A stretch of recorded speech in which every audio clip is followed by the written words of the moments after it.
बड़ी खबर का रुख करेंगे। कोटपुतली के पावटा से सामने आ रही है दिल्ली जयपुर हाईवे पर बड़ा हादसा और इससे से जुड़ा हुआ अपडेट यह है कि यहां गैस टैंकर और ट्रेलर में भिड़ंत हुई। हादसे के बाद टैंकर में भीषण आग लगी। सूचना पर पुलिस पहुंची, दमकल की टीम पहुंची और एहतियात के तौर पर ट्रैफिक को डायवर्ट किया गया।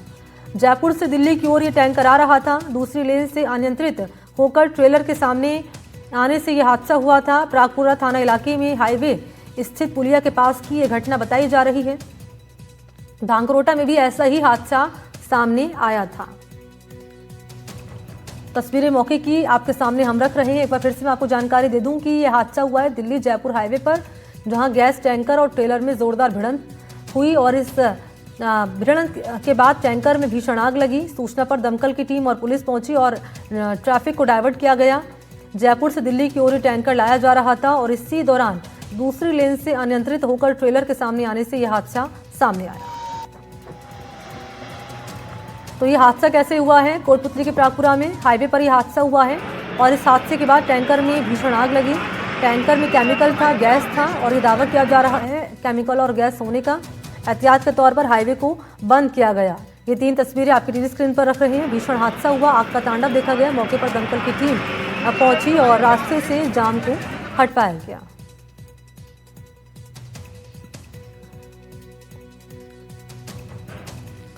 जयपुर से दिल्ली की ओर टैंकर लाया जा रहा था और इसी दौरान ये पूरा घटनाक्रम सामने आया दिल्ली जयपुर हाईवे पर।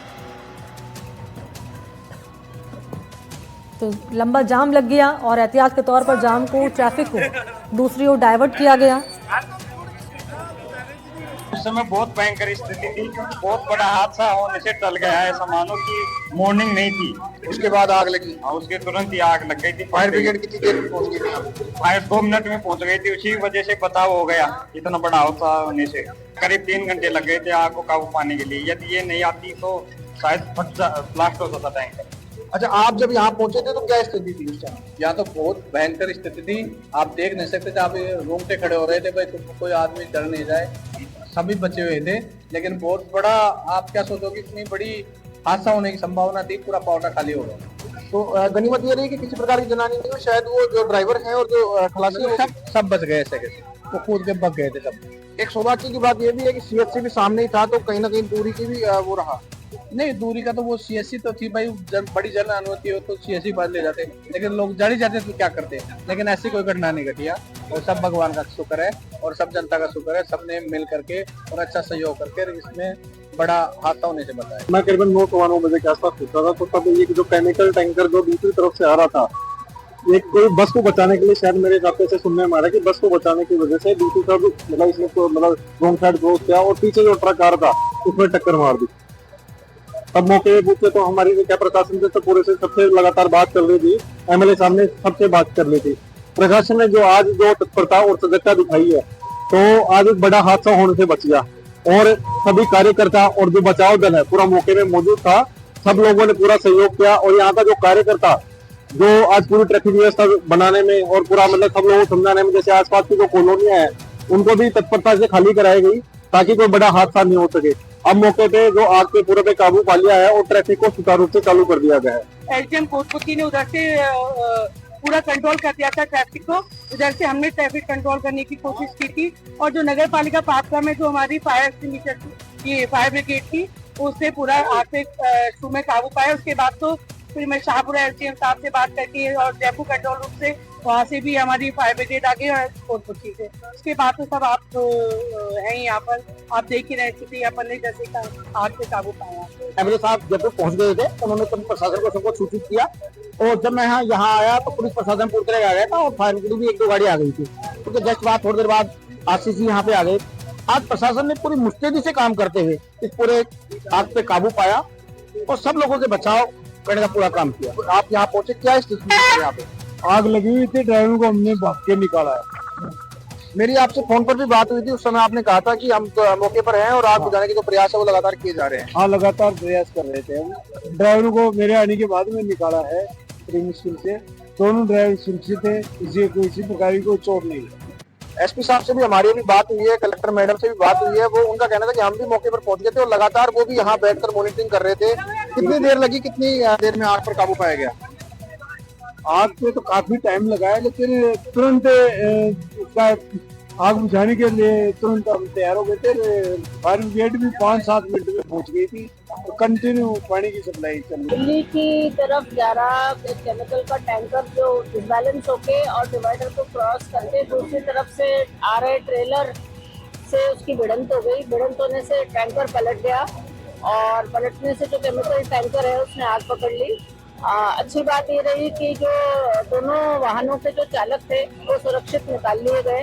ट्रैफिक का हमने डाइवर्जन कर दिया है, कोई जनहानि हुई नहीं है।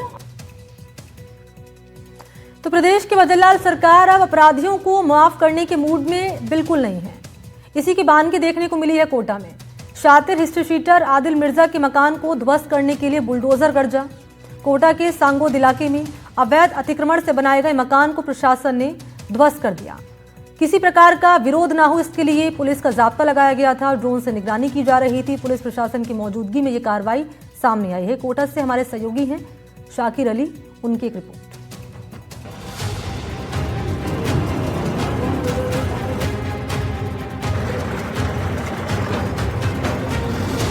प्रदेश में अपराध के खिलाफ भजनलाल सरकार का बुलडोजर गर्जा है।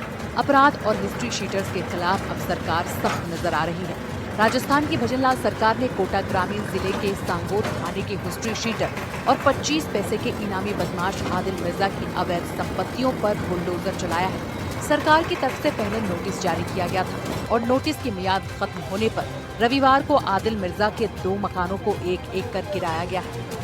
सांगोद में आज बुलडोजर एक्शन देखने को मिल रहा है। हिस्ट्री शीटर आदिल मिर्जा के मकान पर बुलडोजर चल रहा है। पुलिस जाब्ता बड़ी तादाद में यहाँ पर मौजूद है।